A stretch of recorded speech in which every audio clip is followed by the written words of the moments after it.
Hello, and welcome to the How I Tested That podcast. I'm your host, David J. Bland. I'm an author and advisor, and I'm fascinated with testing early stage ideas. I've helped companies all around the world, and in this podcast, I connect with entrepreneurs and innovators who had the courage to test their ideas with real people in the market, with sometimes surprising results. Please join us as we explore the ups and downs of experimentation together. In this episode, we interview Hala Saleh. Hala is a skilled and thoughtful product leader who I met by coincidence over 10 years ago while reading a copy of the Lean Startup book. We catch up and discuss how the term minimum viable product, or MVP, has evolved since then, and how Lean Startup principles can be applied outside of the digital product space to things like communities. Hala shares her journey through various roles in tech over the years while emphasizing the need for testing and customer feedback. I really appreciate her thought process on how she tackles problems in different industries. Enjoy. Welcome to the podcast, Hala. Hey, thanks for having me, David. I'm so excited to have you on. I have to start this podcast, though, with how I first met you, which I think was on an airplane. I think it was 2012, maybe, or 11. I don't remember the specific year, but we were going to a conference and we just ended up on a plane together. And you were reading Lean Startup book. And I was like, I know that book. And then we started chatting about testing and everything. And I thought, wow, I need to really get you back on here to talk about what you've been up to since then. Because you were sort of, in my view anyway, sort of an early adopter of that approach with MVPs and everything. But I would love for you to share a little bit about yourself before we jump into what you've been up to since then. Yeah, I'm so glad that we reconnected. It's funny to think that it's been that many years. And a little bit wild to think that we've been doing this like MVP and testing and tech thing for this long. So yeah, my name's Hala. I've been kind of, in a sense, as I was thinking about this episode, I realized that I've just kind of been doing MVPing, right? And we'll talk about MVP and how the evolution of that term has kind of evolved or how people think about it now.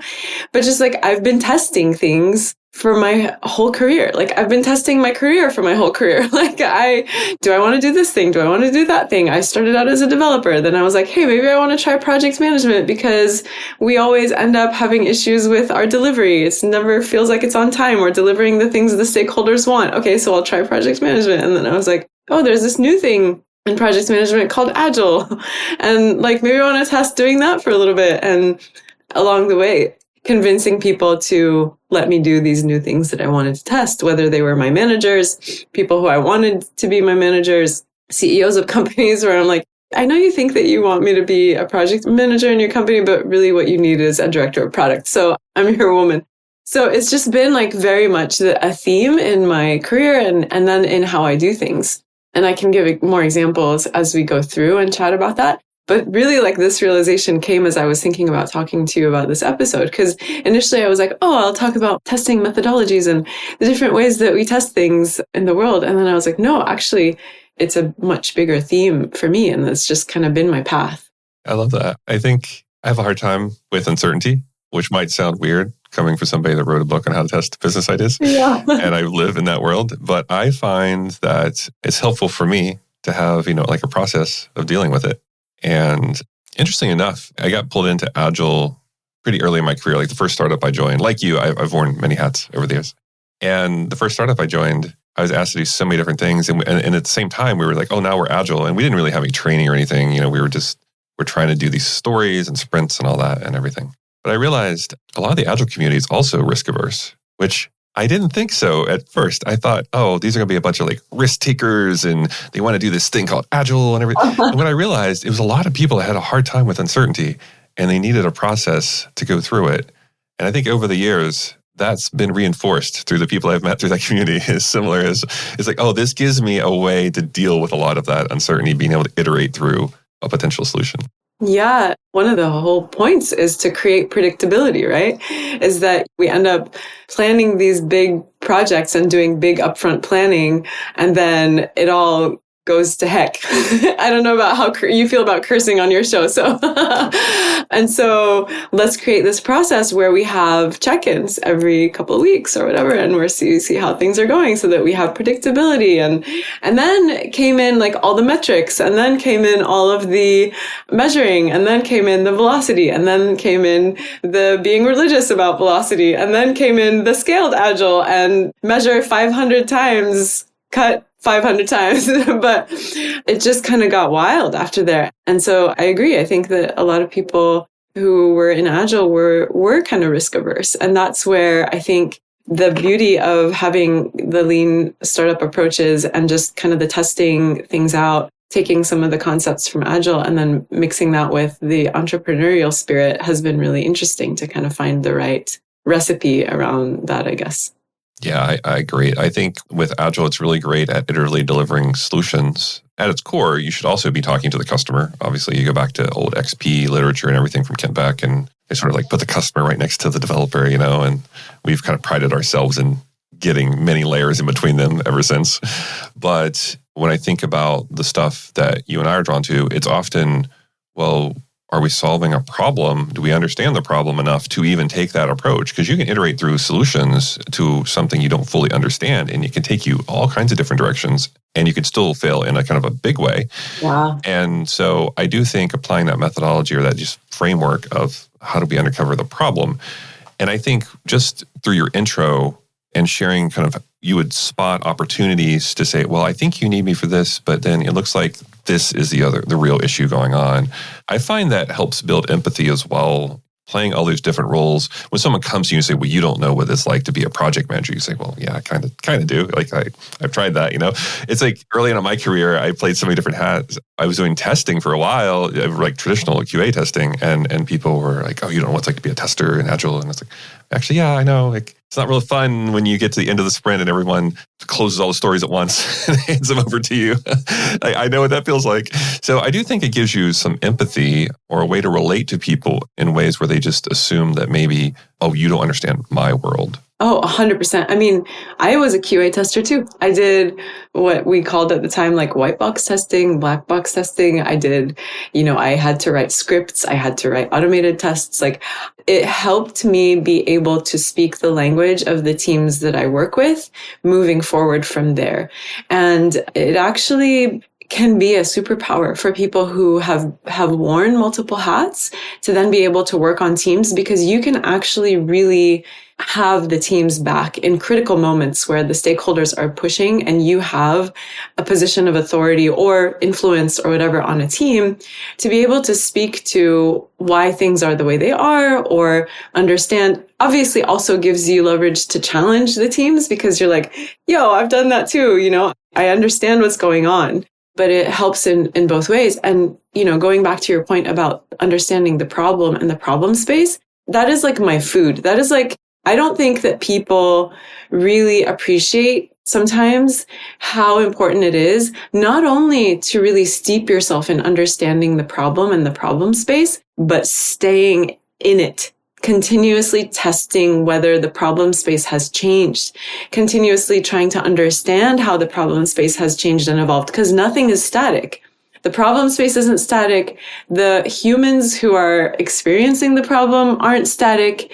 The tools that they have available to them, the way that life changes and the world changes isn't static. And so just thinking that I understand the problem now, and so now I can come up with a solution, and that solution is going to work for the next 20 years or whatever, because I've figured it out, is a killer for a lot of us in our jobs and in our roles. And that's the thinking like around continuous discovery comes in, right? And some of the work that some people have been doing such great work out there in the product space, like Teresa Torres, right? And continuous discovery and always checking and always testing is just so important. And it's where I feel like for me, I'm always trying to understand the problem and the humans, And it's funny that, just again, also coming back to the point on the early literature and whether it's Agile or any of that stuff, I think I realized also in the spirit of testing that I learn the best when I actually try something out. And so back in, goodness, I'm going to now really age myself, 2000, I was interning at a software company, and I told the team that I was working with, the developers, I was like, I am going to deliver a brown bag session for you, and it's going to be on this thing called XP.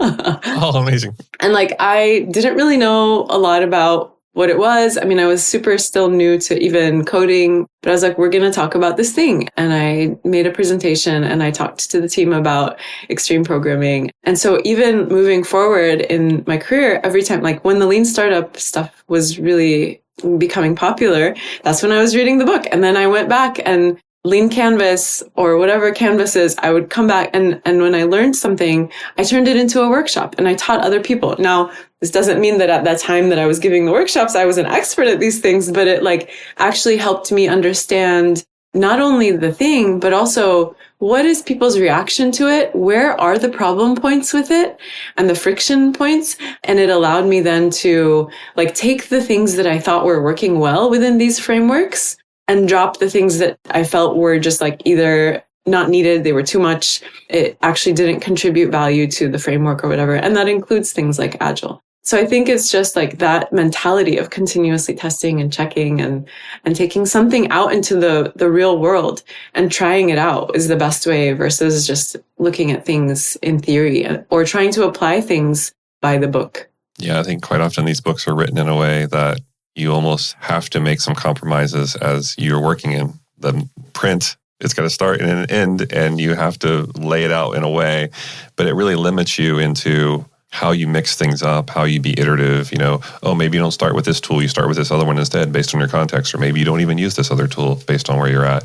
And I do think learning by doing, and obviously you're being really thoughtful about how you're applying it and everything, but I think that's how it sticks. I mean, we can only learn so much through case studies and all that. And it's one of the reasons I like taking companies through their real ideas when I apply my framework, because I was like, yeah, I can teach case studies all day long, but the only way this is really going to find out if it works for you or not is by doing it on an idea that you have. And so I like that approach. And something you said about staying in the problem space I thought was very insightful. What do you do to incentivize or help people stay in that space? Because I think I see teams, either they feel uncomfortable there, or they feel awkward, or they feel as if I want to just work on the solution now. Like, how do you approach that? Yeah, it's a really good question. And I don't want to lose some of I have a number of thoughts around this. Number one, it's important to just drive the point home that it is really important to understand the problem before starting with any solutions.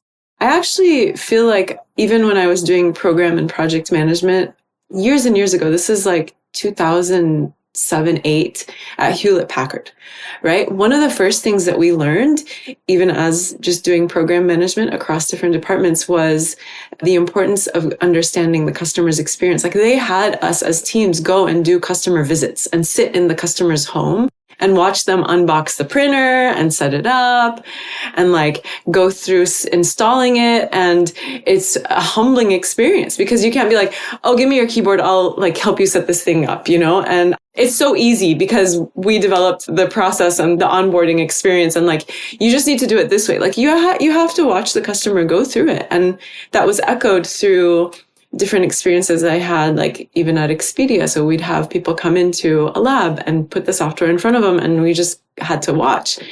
And so it's very humbling when you watch people use things that you built and you think, oh, it's so intuitive and so easy, and finding the real pain points. So I think that building in some level of customer interaction for different teams, even if it doesn't feel like they need to be customer facing teams, is super important. And anybody can do it, right? You don't have to be a manager or leader or whatever to incorporate that into your team's workflow. You can have influence and influence people to incorporate it and say, like, I think this is really important and here's why. But it doesn't have to be complicated. It can be as easy as having people that use the software and figuring things out from watching how they use it or what the issues they have. Going on, so nowadays, like we have access to social media, going on social media and seeing like, what are people saying about your product? But I think as somebody in my role, what I try to do is when I joined that startup that I told you, I convinced them like, oh, you need a director of product, so hire me for that. I had the developers all rotate getting on customer support calls. Like they had to answer the phone and talk to the customers about their issues and their problems. And it was funny because initially I thought it would just drive a sense of empathy and understanding the problem more. And sometimes it ended up being that the engineering team would be like, next sprint, all we're doing is solving these problems that we heard about on these calls this week because we are so embarrassed, about the whatever that we heard, and we just want to fix it and we want to make it better for customers. Like the empathy went through the roof. Where before it was just like you're behind a screen and you're doing your engineering thing and excited about the code you're writing. But by actually having interactions with customers, it's like, oh, there's really a set of problems that we need to solve.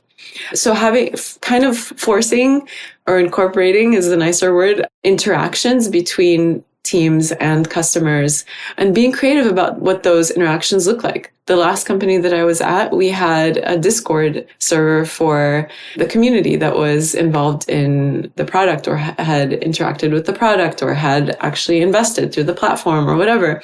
And so just going in and listening or watching some of those conversations, even if you're not interacting, but reading some of those conversations, incorporating a certain amount of time, percentage of time where you're expected to go every week and like either read or interact or answer questions. Those are some of the things.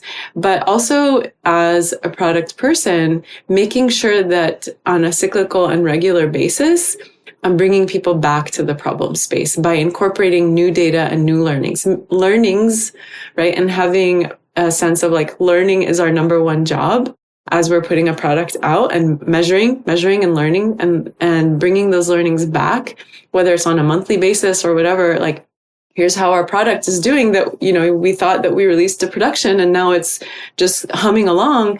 Here's some data points from customers that we're getting, whether it's from Discord, whether it's from a survey, whether it's from customer interviews, whether it's me picking up the phone and calling customers who have canceled transactions or gone to something and canceled and understanding why and having assumptions about because they don't like our product and learning that it's because they were scared or they didn't have enough information or there was something that they just needed a little more handholding, and can we then incorporate that into the product? So it's just finding ways to continuously be interacting with the customer that is using the thing that we're building. I love that. I think it's a very important point to make that we stay in that problem space and we create opportunities for our team members and our peers to explore that problem space. I think that's one of the things that drew me into this line of work was with Agile. I felt as if, I got Agile. I like the idea of iterating through potential solutions, but I think not knowing the problem well enough and seeing the churn through what I thought were highly functioning Agile teams, but it ultimately delivered something that people didn't want. It really drew me into this kind of lean startup thing and all that, which is how we originally met.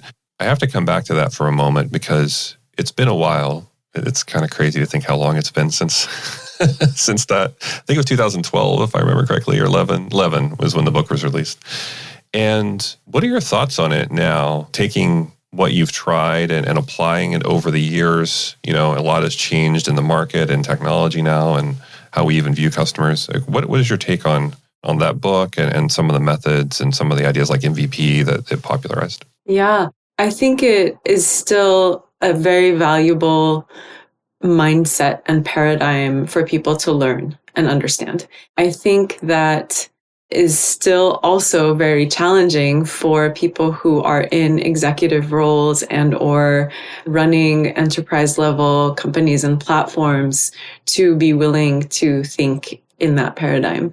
And so the tension that existed then, I think in some ways still exists now. I think that it's up to people who are in a position to translate the paradigm and the ideas from lean startup into how do I apply this in different environments?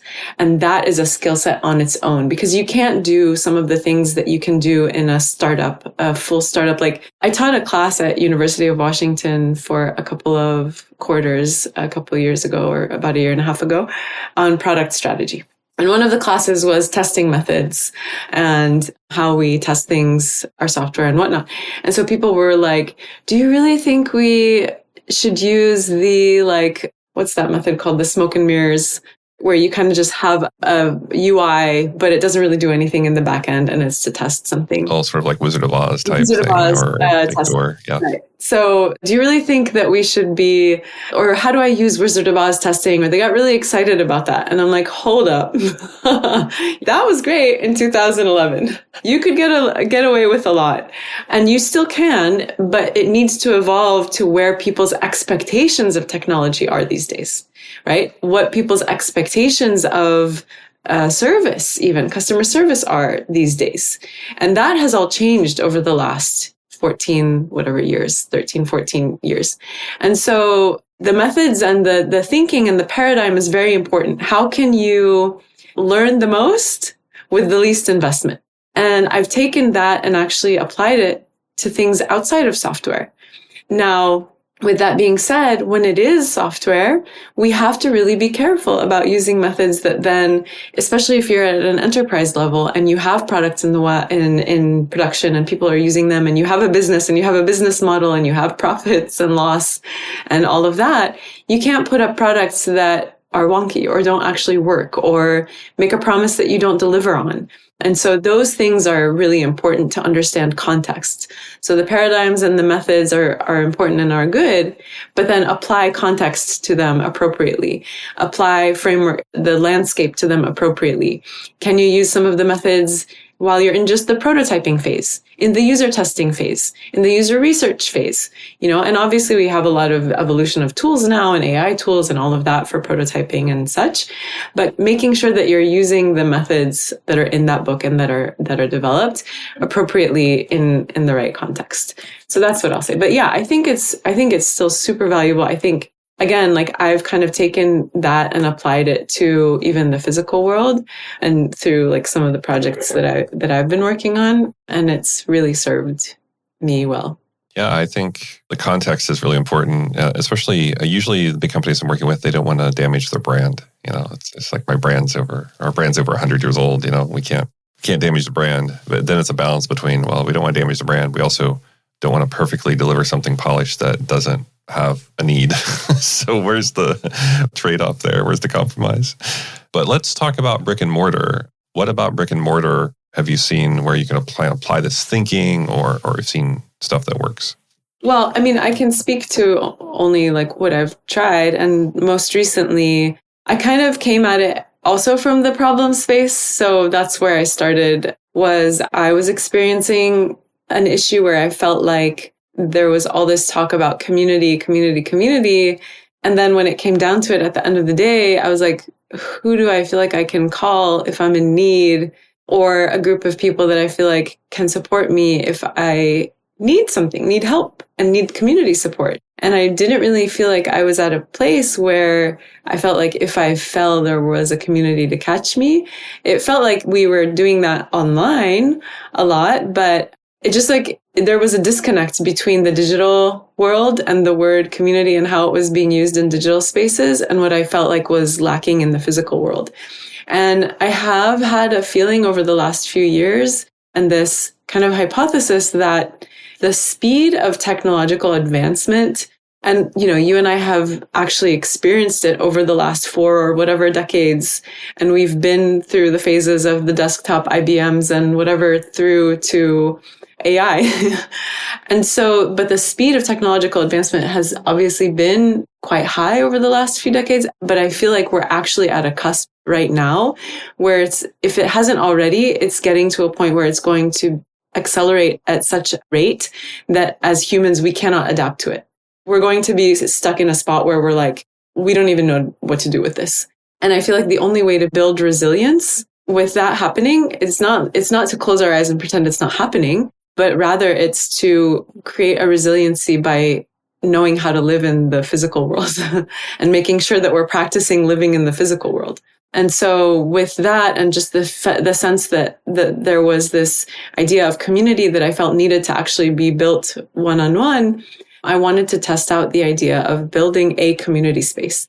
We've all heard about like third places and all of that. And I have a very specific community that I'm from that has very specific needs right now with regards to feeling safe and the togetherness and kind of reinforcement of identity and of our culture and all of that. And so I'm Palestinian, and it feels like an identity that is kind of at risk right now in the world. And so I wanted to test the idea of the need. Number one, is there demand, right? Is there a need for people to come together in community spaces? And does it check off the boxes that I think it would need to check off for it to be considered successful? Like, what are my success metrics? And so I documented what the problem was, who the person is that's experiencing those problems, what the ideal solution looks like, or the vision, right? The North Star and the vision. And then I realized that I needed to test this out. I have myself as a data point, which we all know sample size of one, and that one is me is enough data, right? So I found a way to do this through a pop-up. And I realized the pop-up was my MVP. The pop-up ended up lasting for 9 weeks, which was amazing. And I'm very lucky that I was able to test for that long, but it was an actual physical test of the idea and the hypothesis that I had.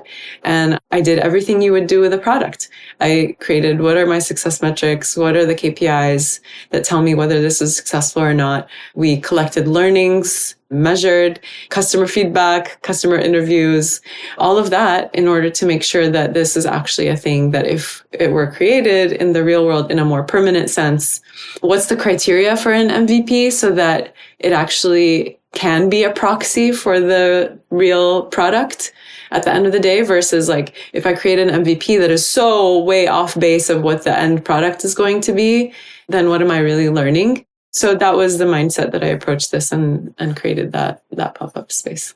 Interesting. I like that, having a physical space that's not necessarily just, oh, we're going to meet over here. It seems like you were trying to create a sense of belonging to, here's something that we can connect into, and this is a safe space. I love that you took that process of, oh, I'm going to define all my criteria.